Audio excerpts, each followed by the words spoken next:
Hi, and welcome to God in 10 minutes, or more or less, give or take. Can you prove God? Can you really prove God? Not by some vision that you had, not by some 20 visions that you had, not by any personal experience.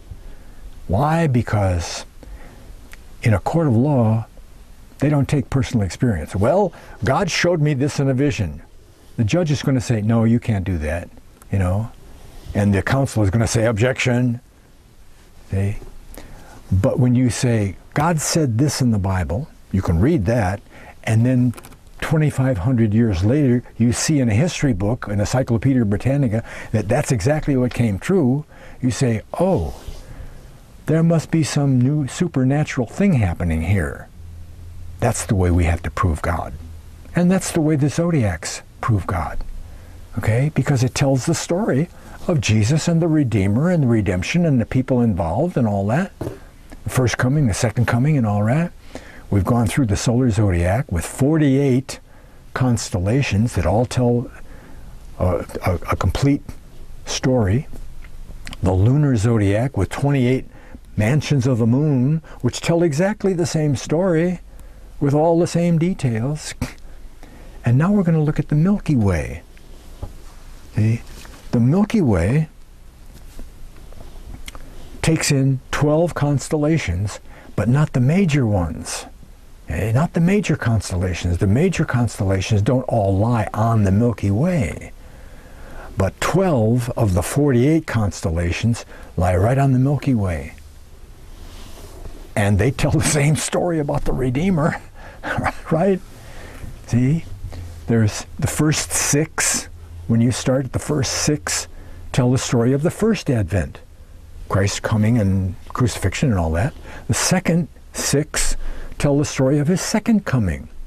Just like Leo the lion in the lunar zodiac and the solar zodiac, both. Okay? Well, I want to read this to you here out of the book that we're using is Gospel in the Stars by Joseph Seiss. Wrote that in 1882. Okay?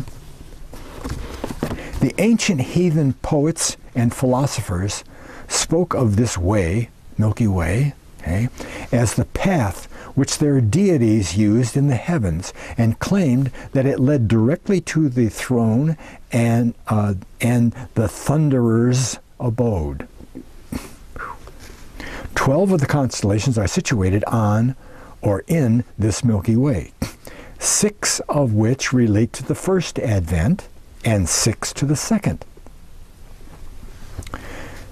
They start at the lowest point with the cross.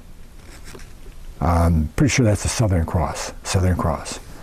Okay, now we've got 6 for the first Advent. Oh, all of this stuff goes with Jesus' first coming. The cross, right?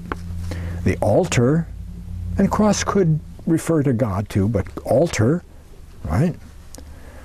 The Scorpio, the sting of the serpent, okay? Get him in the heel, okay? The eagle, which is pierced, okay? And then the swan, the outspread wings going and returning, okay? And last, Cephas. Cephas, and he's the king. He's got a big scepter, right? That's what happens to Jesus, doesn't he? Huh? He comes, he's given as a sacrifice by the sting of Satan, all right? Pierced as the eagle, flies off to heaven to receive his crown. And then he comes back. The second 6. The first thing to occur at the time of Christ's second coming arrives is the seizing away of his true people, dead and alive, remember 2 Thessalonians, to himself in the sky. Okay? And so the next sign in this way is that of Cassiopeia. That's God's people, the church. Okay? The enthroned woman, the church. She's set free of the bonds. Okay? Then there's Perseus, the breaker, He's the one that breaks the bonds. Then there's Auriga, the shepherd. He's a shepherd, shepherding them in. There's Gemini, Jesus and the church, his bride. And then there's Orion, the prince, the hunter, and all that. And then the last one is Argo. Argo. That's a very little known constellation. It's the ship. You remember the Argonauts? The Argonauts. Those are the Danites, the Phoenicians. It's an Israelite story, actually. Argo takes the redeemed people away. That's all right there in the Milky Way alone. See? Never mind if you had any of the lunar mansions or the solar constellations. It's all right here, just in the zodiacs. Wonderful stuff, isn't it? You see, now you could bring that into court, and you could say,